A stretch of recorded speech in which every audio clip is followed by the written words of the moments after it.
If you are a real estate agent and you are tired of cold calling, door knocking, paying for ads that flat out don't work, or just tired of not knowing how to generate leads, then this is the channel for you. We are four rockstar agents who have come together to help fellow agents achieve financial freedom as well as location and time freedom. My name is Andy Hollis, along with my partners Aileen Fountain, David Doran, and Tim Hollenden. Together, we have over 50 plus years experience and knowledge in the real estate and sales and training industry, and we are hoping to pass that knowledge on to you. So let's get started. Let's make this about you guys today. There's 100 different directions I can go with this. And funny enough, I'll give credit to a guy named Buddy Buck.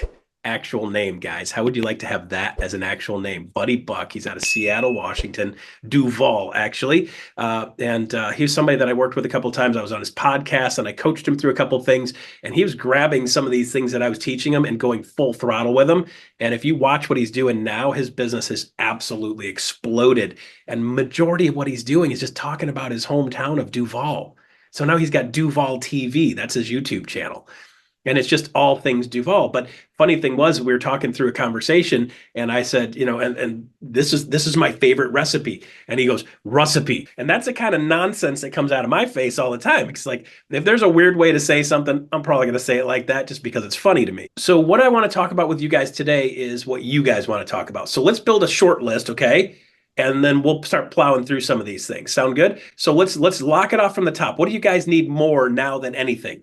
And I think probably the majority of you guys need to sell more homes, have more closings. So let's figure out what that looks like. So let's get specific on that. I'm going to go through the three things that I know most people need to be doing in their business, and the three things that are the easiest thing to do in your business. So let me ask you guys this. How many of you guys would like to sell 2 or 3 more houses in the next 12 months? How many of you would like to sell like 10 more in the next 12 months? How many of you like cold calling? How many of you like door knocking? Want to do expireds?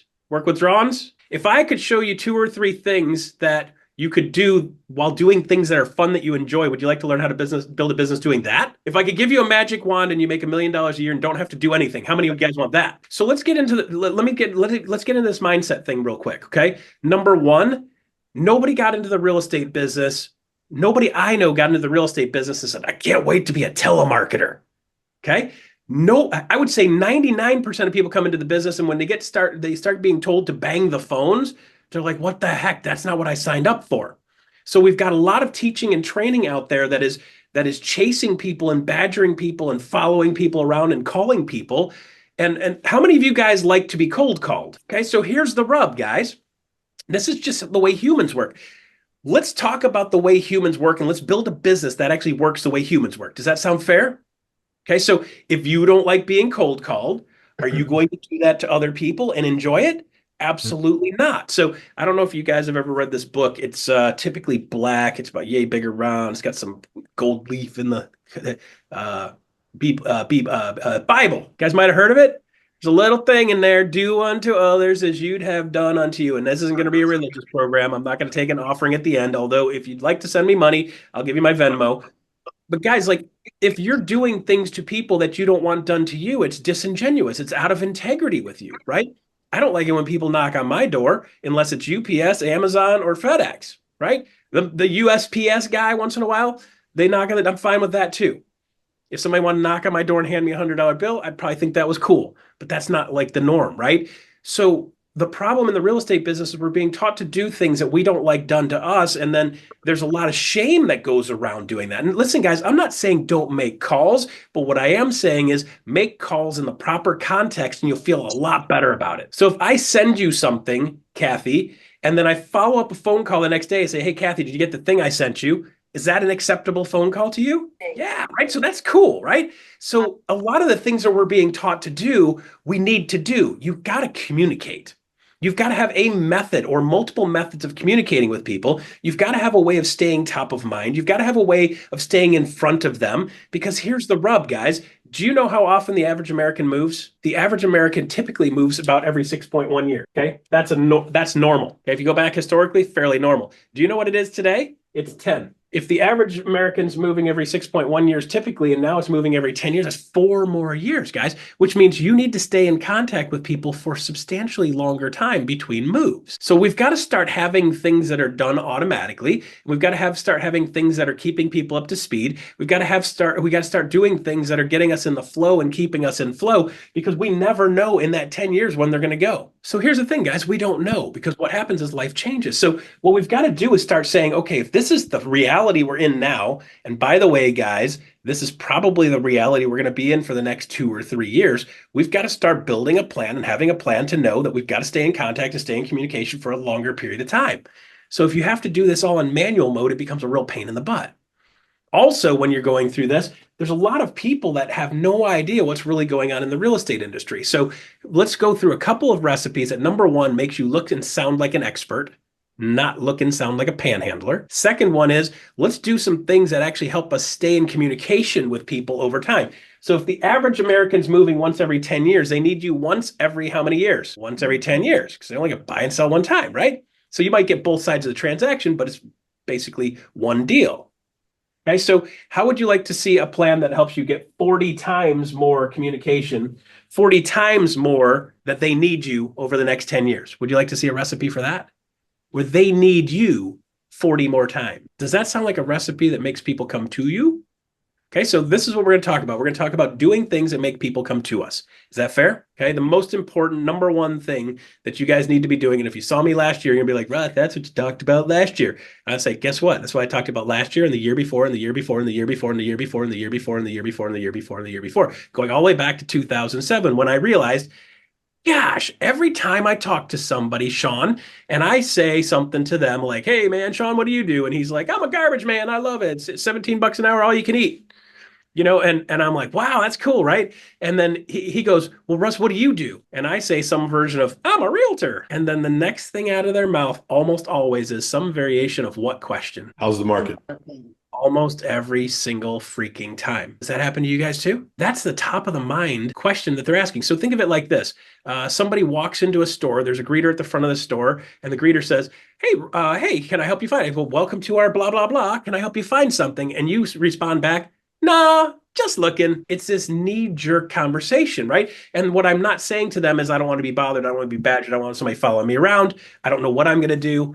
I maybe have a plan. I maybe don't have a plan, but I don't want anybody to try to sell me anything. So when somebody says, how's the market? A lot of times they're not genuinely interested in the market, but they don't really know what else to say. And by the way, there's a lot of people that really just don't know what's going on in the market. So it's a top of the mind question. And by the way, they see a bunch of noise out there from a bunch of different directions telling them all kinds of crazy stuff. So they don't know what's true and what's not true. It's like, how many of you guys would like to know the facts about our presidential candidates? Who are they really? Are we ever going to know that? Nope. Can we assume certain things? Yup. Are we misinformed on both of them? Absolutely. Are we being manipulated across the board? Yes. Okay. I don't know either one of them personally. And until I do, I shouldn't be making any judgments on anybody. Okay. So with that being said, a lot of people get the secondhand, third hand, fourth hand, fifth hand information. By the way, going back into 2016, one of our local publishing national publishers basically said, a study finds buying a home doesn't build wealth. It's like the most crazy stuff goes out there. So guys, here's the thing. You need to start thinking, how do I become their real estate expert? And when somebody asks you, how's the market? This is your opportunity to actually convert. How many of you guys were taught to have an elevator pitch? This is what's going to happen. You're going to be out there, you're going to say something, and somebody's going to say, how's the market? And then you got to have an elevator pitch. So how many of you guys developed an elevator pitch? And I'm not going to call you out to say it. How many of you guys in the course of using your elevator pitch, somebody says, how's the market? You say your elevator pitch and they go, oh my gosh, Russ, tell me more. The reality is the stuff that we're being taught to do in the real estate business is actually backwards. Because when somebody asks you a question and then you go into an elevator pitch, the elevator pitch is a sales process. And if you have somebody ask you a question, then you go into a sales process trying to sell them something or trying to get something from them, you're going to have them actually want to run, not come to you. Think of it like this. Anybody got a dog? Dog busts out of the house. It's not normally out of the house. It's either on a leash when it's in the house or it's in the yard where it's fenced in. That dog goes out the front door. What does it do? Takes off running probably, right? Gone. And then the next thing you're like, well, I got to go catch this dog. So you start chasing the dog. And then what does the dog do more? It runs, right? And the dog can outrun you. So you're like, oh, shoot, I got to get on my bicycle. Next thing you know, you're pedaling your bike. You're like, this is stupid. I need to get the car. The dog loved car rides, right? So if I can get the dog to figure out it's me in the car and I open the door, like, hey, you want to go for a ride? And the dog will jump into the car, right? So if you find something the dog wants more than freedom and running around, the dog will come to you. My wife has this great technique where you've got a little duck call and she'll get that duck call and she'll like, toot, toot, toot, toot the duck call. And the dog was trained as a puppy to come to a duck call. Welcome to owning greyhounds, okay? Almost every greyhound, if you hit a duck call, that dog will stop in midair and come running to you because they were trained when somebody hits a duck call, good things happen. So they come running, right? So here's the fun part. We've got to find that thing that is a duck call so we get people to come to us, because what happens is we're messing up this human interaction where we're chasing people and chasing people and chasing people. And instead of chasing people, we need to start finding a way to get them to come to us. So here's how the interaction goes. Somebody asks you, how's the market? I go into sales pitch, which is a sales pitch. And what did they say and teach you guys? The goal of the elevator pitch is to what? Get their information. That's the goal of the elevator pitch, is to get their information. So when we go into the interaction, the goal is to get something. Do you think they pick up on that? Do you think they feel that? Absolutely do every time. So what happens is we go into the interaction, they're expecting us to try to get something from them. They ask the question, we go into sales pitch, and they just want to get the heck out of there, right? So we've got to shift the way we have that interaction.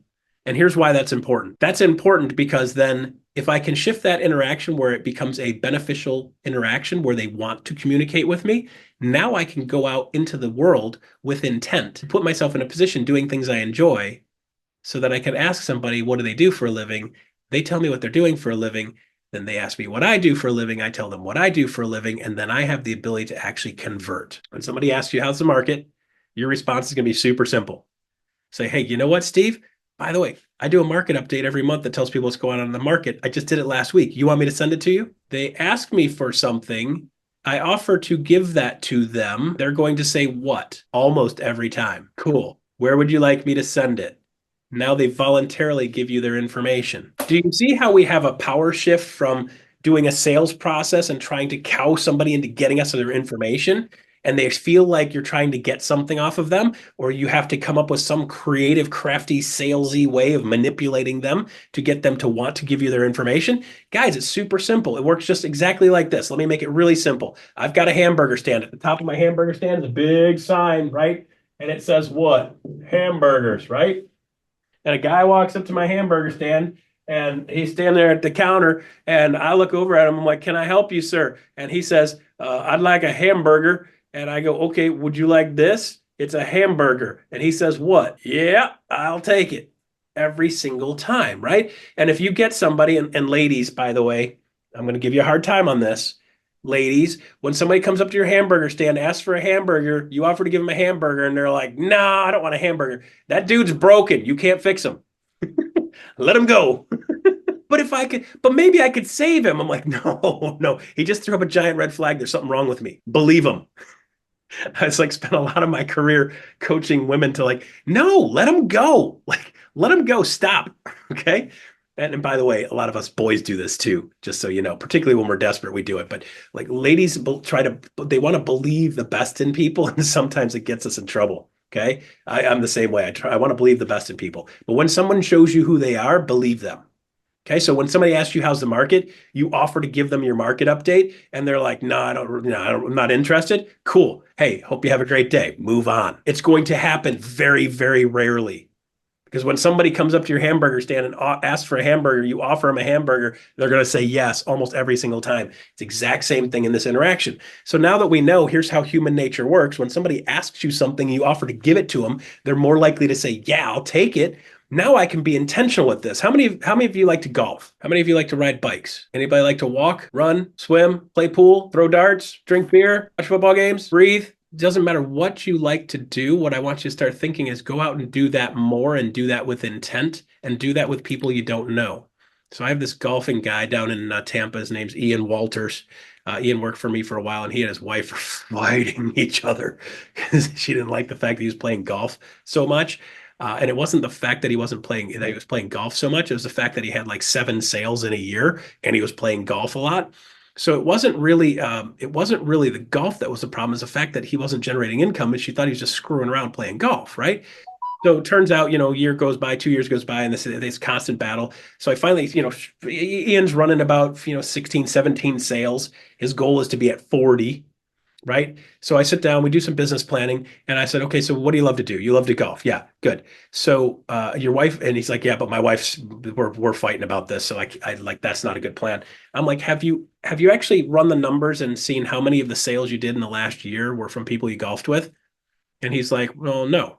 I said, well, why don't we come up with a number, right? So we go through his sales. Turns out seven or eight of his sales were from people he played golf with. I'm like, dude, half of your business is from people you played golf with. And these are $300,000 sales, right? So you're looking at 9 grand times 7 sales. $63,000 of your income has come from people you played golf with. How much does it cost for you to golf?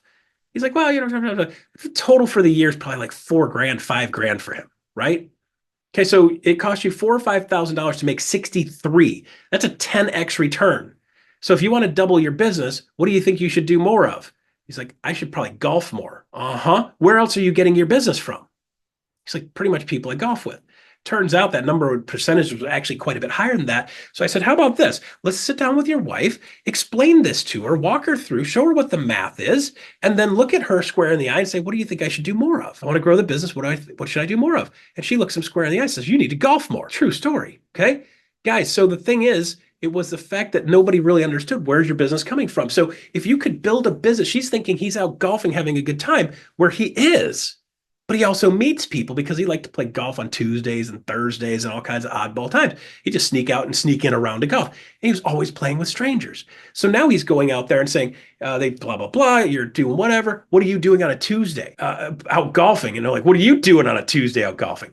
So it's an interesting conversation. I'm a real estate agent, so I work a lot of evenings and weekends, so I sneak in golf when I can. Oh, really? Great. How's the market? Now Ian's like, funny you ask. I just did a market update last week. You want me to send it to you? Tells you exactly what's going on in the market. And then they talk about market stuff, but he gets their info. And the other guy on the cart next to him's like, hey, I want that too. I'm like, dude, you go and play with a twosome you don't know or a threesome you don't know, jump in as the fourth. They get 3 people every single week that you don't know that you can add to your sphere of influence. That's 12 in a month. That's 144 in a year. And if we can convert our sphere of influence at somewhere in the 8 to 10% range, that's 14 more sales in the next year playing golf with intention. Anybody like bowling? Bowling's hilarious. Up in the north here, I'm in Detroit, Michigan. So in the north here, the bowling alleys are empty in the summertime because everybody's out trying to enjoy the summer. And in the wintertime, right about now, the bowling leagues start up because the weather's going to crap. Everybody dives for cover and stays inside. So you join a bowling league and you've got 3 or 4 of your favorite friends. And every single week for the next 12 weeks, they're going to put you in front of 3 or 4 or 5 other people, 4 or 5 other people on the other team. And you're sitting around, you're having a good time. Some of you guys will have a soda pop. Some of you guys drink a beer. Hey, how you doing? It's nice to meet you guys. Give them a hard time. Hey, what do you guys do? We're the blah, blah, blah. What do you guys do? I'm a realtor. How's the market? Get funny, you ask. Here's my thing. Can you see how this interaction, you can put this in every part of your life? So now if I do this with intent and I track what I'm doing on a regular basis, now I'm starting to add people into my sphere of influence. And now I have something to add value with them every single month. It's the only thing people ask about. Do you think they need somebody they can trust to give them factual, actual information about what's going on in their market and not trust media or a third party or somebody that may not know what's going on in their area? Now you become their local real estate area expert. Do you think that's good for your business? Is that good for your income? Is it way more fun when you're doing business with people you know, like, and trust, and they know you, like you, and trust you? Yeah, right? So let's get real clear on the sphere of influence. You guys have heard people talk about work your sphere of influence a bunch, right, Kathy? Work your sphere, work your sphere, work your sphere, work your sphere, work your sphere, work your sphere. Do you guys know what the numbers and the math is behind that? Here, let me give you some numbers. 0.25%, 0.8 to 1.2%, 10%. And then the last one I'll give you is a freebie, 63%. 0.25% is the percentage of close ratio in the first 30, 60, 90 days of leads generated online, which means you have to go through about 400 leads generated online to generate one closing in the first 30, 60, 90 days. Some of you are like, well, Russ, my guy tells me they close at 2.3%. Okay, cool. I typically don't really tend to want to believe people that are trying to sell me something, particularly if it comes with a monthly cost. Okay. So let's go to this 0.8 to 1.2 because I want to make sure you guys understand I'm not just making this stuff up. These are actual real numbers. National Association of Realtors did a study 8, 9, 10 months ago, asked the people that track the stuff that they're doing in lead generation, not the hacks that are just winging it, the people that actually track it, and they came up with between a 0.8 and a 1.2 conversion over 12 months. So for the people buying leads online, the typical conversion is between 0.8 and 1.2. Here's the rub. These are the people that track it. These are not the ones that are just kind of winging it. These are the people that are running a CRM and actually tracking their numbers and tracking their inputs, tracking their calls, and tracking their closings. So would you say that's probably the upper end of quality on that? So this is the upside of lead generation online. Now, are there some anomalies in people that converted a higher number? Absolutely. But when you look at the survey done with thousands and thousands of agents, 0.8 to 1.2, and you might say, well, Russ, why a range? Because some people had realtor.com, some people had this one, that one, the other one, some people had Zillow. You got front door, you got back door, you got left door, you got doggy door, you got all kinds of lead generation companies out there selling you stuff. Yes? So the range is between 0.8 and 1.2. So let's just say consistently plus or minus right around 1% is what you could expect lead generation to convert online. Okay. And you're paying for that. Working your sphere of influence, if you're working your sphere of influence, doing good things with a coach that's teaching you things like how to actually add value every month, not just try to fleece people every month, you can get your sphere of influence converting plus or minus right around 10%. I've got a guy in Naples, Florida named Josh Otto, and I asked him yesterday, he's like, I need to do blah, blah, blah. I said, you're not working your full sphere yet. He's only working a portion of his sphere of influence. I said, how many people are you working in your sphere of influence currently? He says, I've got actively working 110. The ones that I send the market update to, send the newsletter to, and I do my follow-ups with, 110. How many closings have you had in the last year from your sphere of influence? 10. Conversation literally went down yesterday, guys. I can pull it up on my text.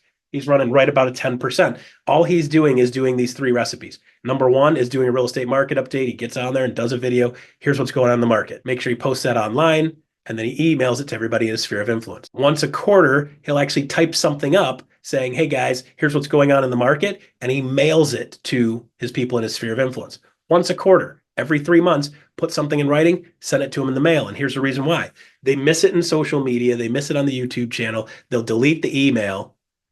But when they get the mail piece with a quick summary of what's going on in the market, every single person gets it every single time. They will open it and then they will throw it in the garbage, but they'll see your face first. Little things like that help you stay top of mind, and it's almost costless compared to doing lead generation online with hundreds and hundreds and hundreds of dollars a month to be able to get poor conversion.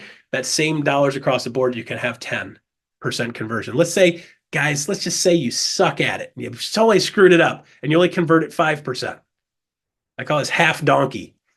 If you half donkey it and you only close at 5%, you guys tell me, business, you guys are business people. If you had something converted at 5% or 1%, what should you spend your time on? 5 every single time. See, guys, a lot of times we're making this real estate business really complicated and we're doing everything the hard way.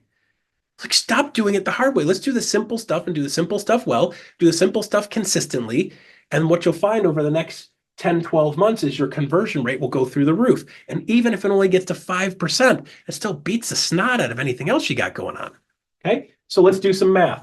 If I have 200 people in my sphere of influence, I do a good job with them, I should be able to get 20 sales. If I have 400 people in my sphere of influence and I'm converting at 5%, I still have 20 sales. If you don't know 200 people, you need to get out more, okay? You need to get out more, and I'm going to say go do things you enjoy. Join a running club. Join a mountain biking group. I joined a mountain biking group in Florida, and I know that's an oxymoron. People are like, mountain biking in Florida now? I know you're lying. They actually built mountain biking trails through phosphate mines. And by the way, if you think mountain biking is scary, think about this. When you fall off a mountain bike in Florida and you land in the pond at the bottom of the pit for the phosphate mine, guess what's waiting for you? Alligator. You want to talk about scary bike riding? Don't fall in the water. Because when something makes a big splash in the water, what does a prehistoric dinosaur want to do? Come and find out what it is, because dinner just landed in the lake, right? So mountain biking in Florida, I started mountain biking in Florida. I would go every Tuesday to a place called Hole in the Fence, and about 70 bike riders would show up, and they broke into various groups, right? And then every Sunday, Saturday, Sunday, they had a work day. On Saturdays, they had work days. And by the way, it's kind of fun to go out there and work, aside from you got to watch out for creepy crawlies and things that want to kill you. But aside, it's fun because now you're out with people and you're doing stuff together, and they're like, hey, what do you do, Russ? I'm like, oh, funny you ask. Ha, boom. Now I pop one in my sphere of influence. And then Sunday, they do the longer bike rides with the bigger group. There'll be 150, 200 people show up for the Sunday rides. They had 750 members to the Swamp Mountain Biking Club. And they would do a festival once a year called the Fat Tire Festival. And the difference between road bikers and mountain bikers is mountain bikers go out, ride bikes, get scratched up, get bloody kneecaps, get torn up by plants and rocks and roots, and they have a great time doing it. And they get back and they sit around and they drink beer. It's pretty cool. The road bike guys shave their legs, ride their bike fast, come back home and have a power bar and a protein shake. Two different types of humans. Okay. So with that being said, like these guys get together and part of their thing is they get to hang out. And when they hang out, next thing you know, you're able to have this conversation. How's the market? Glad you asked. Okay. Even if you only convert at 5%, you have to have 400 people in your sphere. So I'm going to start saying, how do I intentionally add people to my sphere of influence doing things I like? You like playing darts? Cool. You like playing cards? Cool. You want to join a book club? Anybody here go to church? You want the dirtiest secret going to church? You guys want, you go to church, you know what you do? You put your name in the hat and be like, guys, I want to be a greeter on Sunday. I want to be a greeter. Meet every single person at the door. Every single person gets to know who you are. Every single person coming into the building, you shake their hand, give them a hug, welcome them in. Next thing you know, every single person knows you. That's how you start to stand out, right? It's the easiest thing in the world that's free. By the way, when they do the check-in table for the Swamp Mountain Biking Festival, 350 tickets sold, all 350 sold out. Guess who helps run the check-in table? Where you just make sure everybody that paid and they get their thing and they get their little wrist and they get their couple beer tickets. Guess who does that? I show up a couple of minutes early. I meet every single person coming in. If you need anything while you're here, don't hesitate to ask me. And next thing you know, I go walking around. They're like, hey, Russ, good to see you. Hey, Russ, good to see you. Hey, Russ. Everybody knows you because you shook everybody's hand on the way in. Now you're having warm conversations with people. Oh, you're the guy who checked me in. Yeah. Right. So doing simple things like that connects you with people, and then somebody's going to ask you, how's the market? Boom, now you have conversion. This is how you start really adding to your sphere of influence and do it with intent. Do it doing things you love. Moms, you might be like, well, but Russ, you don't understand. I got kids. Yeah, that's great. I call that an unfair advantage. Your kids are out doing other stuff with other kids. And when your kids are doing stuff with other kids, you get to hang out with the parents, right? I can't just go there and hang out. You know what happens if I go and hang out at the playscape by myself with no kids?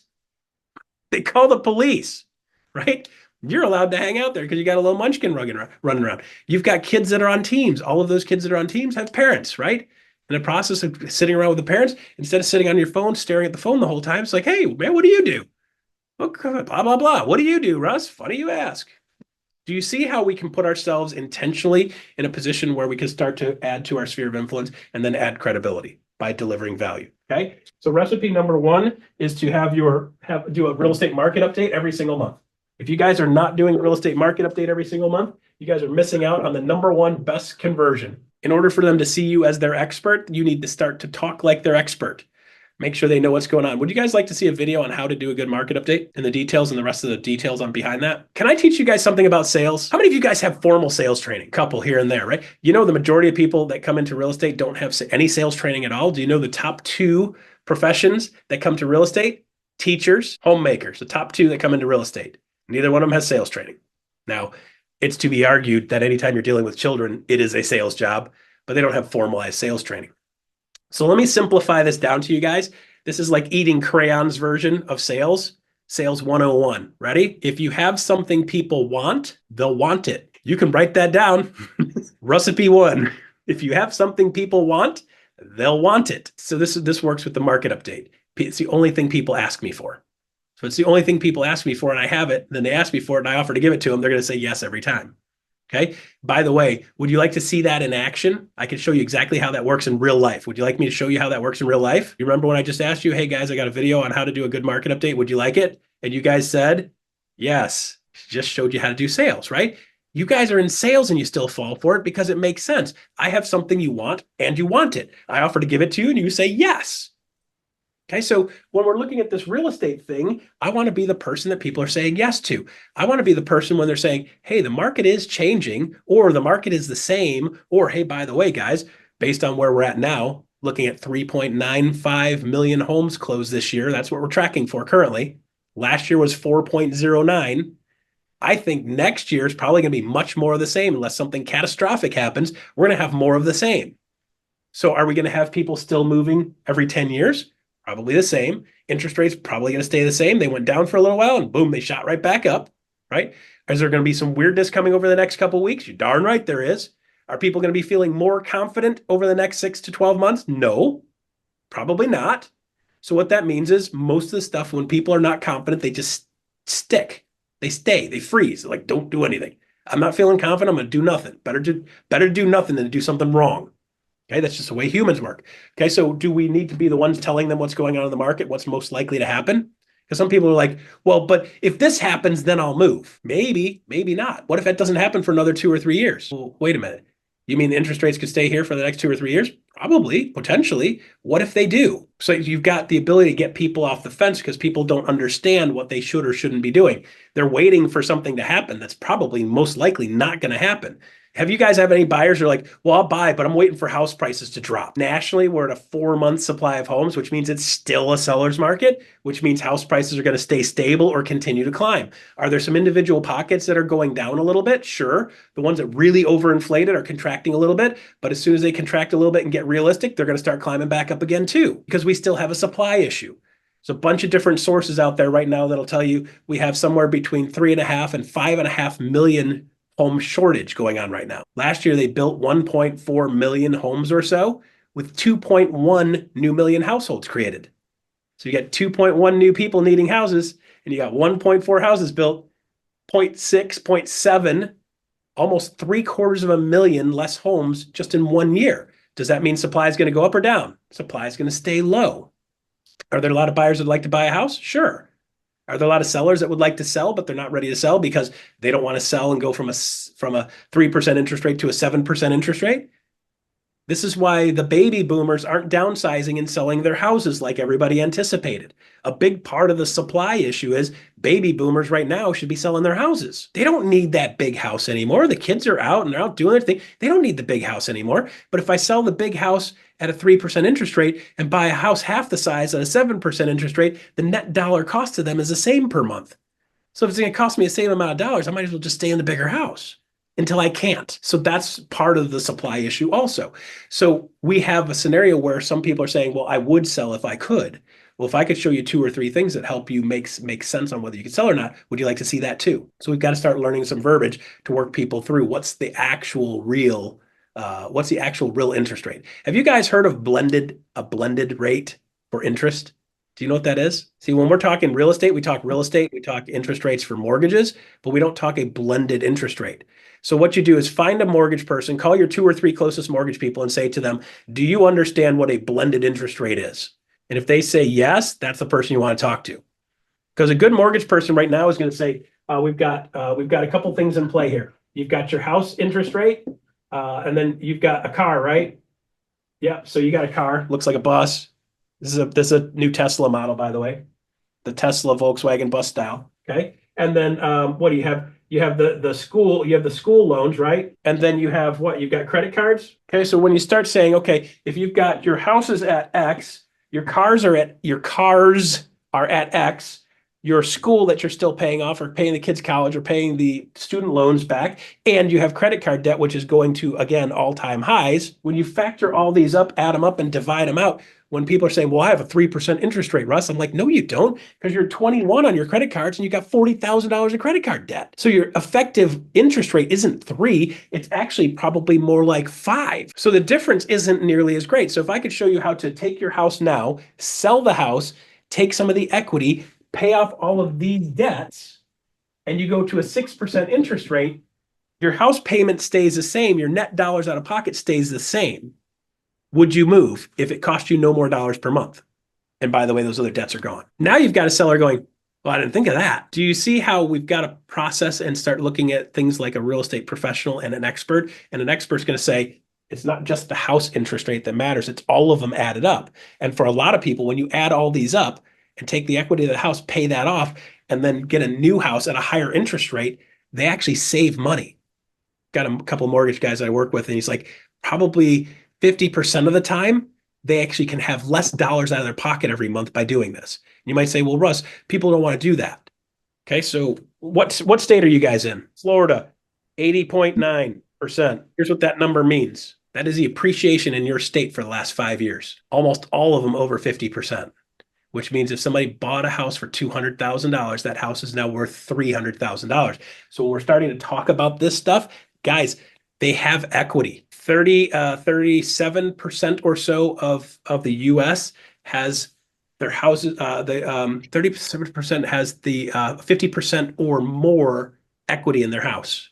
and about 30% have their house completely paid off. So 67 or so percent of people either have 50% plus equity or have their house paid off. These people have choices, and most of them have these other debts. So if you can start to think of it as a holistic plan, you could get some people to say, if you could move now, and I can show you how, would you?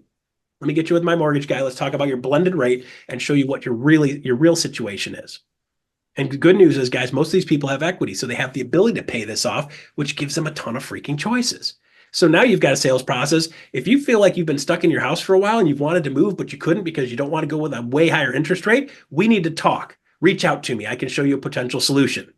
Do you think anybody's going to put their hand up for that? Yeah, right? So do you see how having a little bit of information and a little bit of knowledge makes you sound like an expert? By the way, I just use this, and Kathy, I can send this over to you.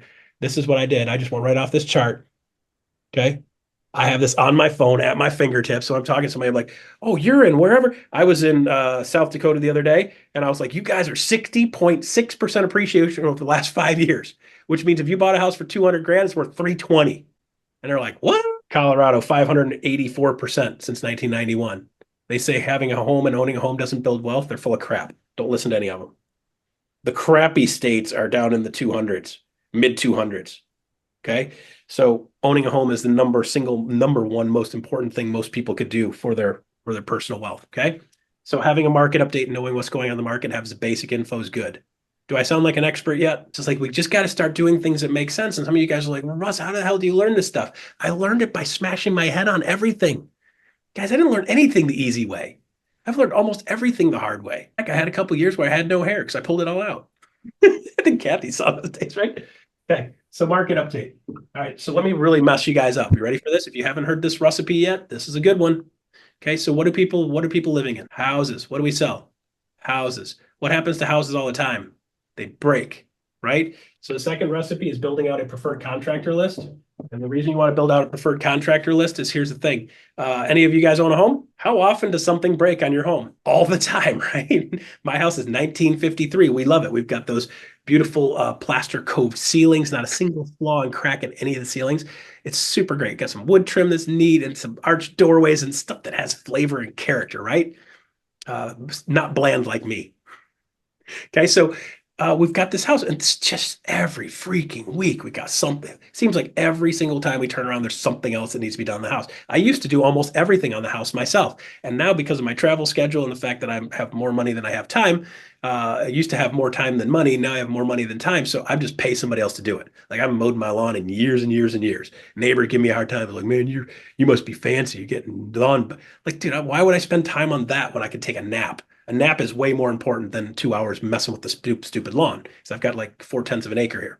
Okay, so I have things going on in my house all the time. You have things going on in your house all the time, and all the people you know have things going on in your house all the time. So let's just say 4 things break every year. If 4 things break every year, and you have to get a contractor out there and you become their resource for good contractors, you have 40 times more connection over the next 10 years. So here's how it works. I'm going to build a contractor list, and I'm going to build a preferred contractor list. I want to have 2 or 3 of each person. So I'm going to go out into the market and say, hey, I need a plumber. I need somebody who shows up on time, does a good job, communicates well, and is a fair price. Who do you guys got? Now I'm doing that out on social media. So instead of me going on social media, look at me, I sold a house. Look at me and my giant stupid key. We just sold a house. Instead of doing that, look at me, I'm a real estate person thing. And I'm not saying don't do that, guys. But what I'm saying is we got to stop doing look at me realty stuff, and start doing here's something of value to you, real estate stuff. So, hey, I'm Russ the Realtor, got a preferred contractor list. We know things break on houses. I'm the house guy. So if you need anything at all with regard to your house, reach out to me. I've vetted this list personally. And people in social would love to give you their favorite person.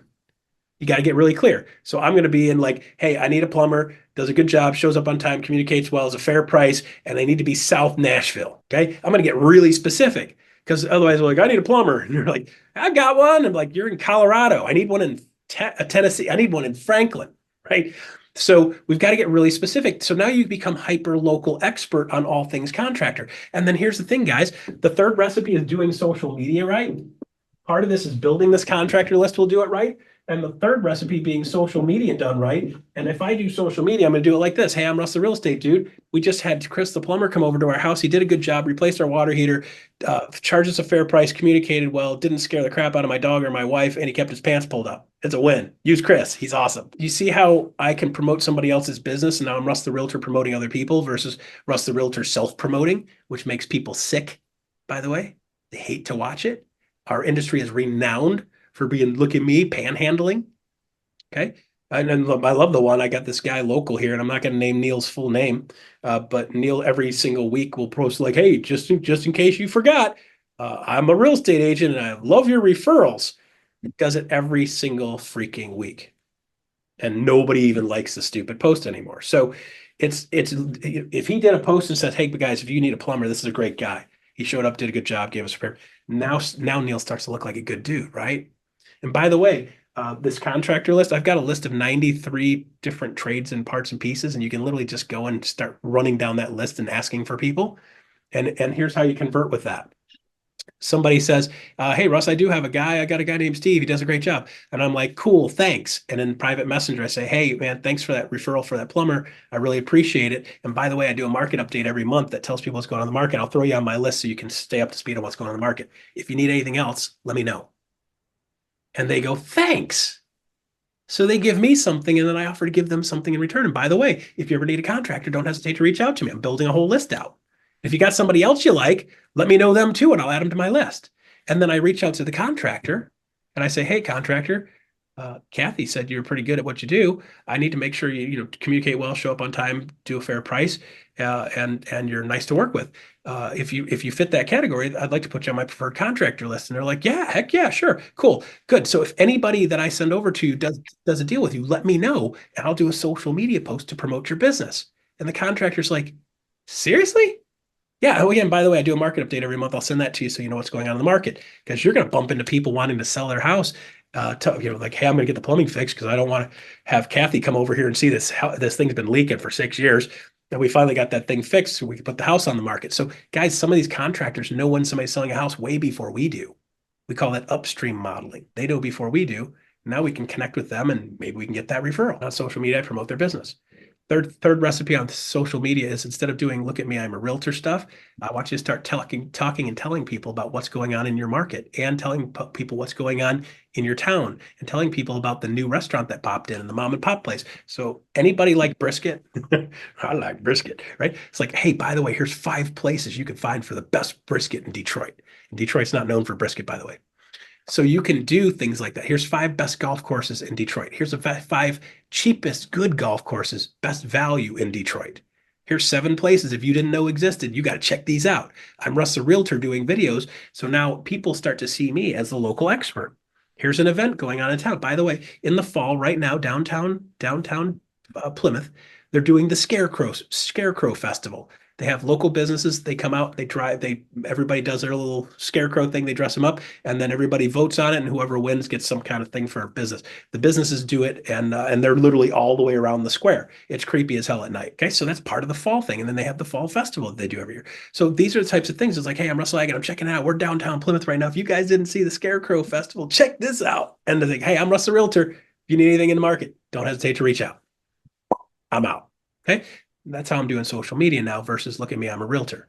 "Hey, by the way, if you guys didn't check this out," and by the way, they do an ice sculpture festival.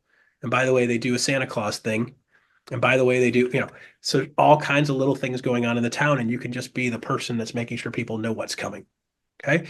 That's how you get the first recipe, the second recipe, and the third recipe together. So here's what you do. Jumpstartmasterclass.com, JUMPSTART, jumpstartmasterclass.com. If you go to jumpstartmasterclass.com, there's 8 modules in there. You have to actually register, because I don't want a bunch of clowns in there doing clown house stuff, because I've got people trying to go all kinds of crazy on stuff. So jumpstartmasterclass.com, go in there, register, just put your name in there, put your company in there. Guess most of you guys are with EXP.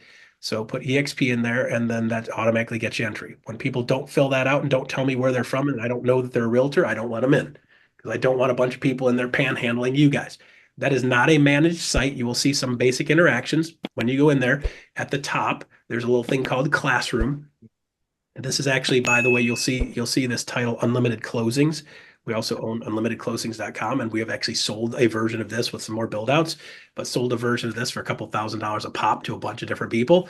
My business partner actually used that to actually build his business. Okay. And I just did it for him because I said, if you build me a clone, another site that I can give away to our people inside EXP, if you build me a clone, I'll do the videos for you. Just build the clone. So I did the videos. He did the clone. He uses it to attract agents. I use it just to give to you guys so you can sell more homes.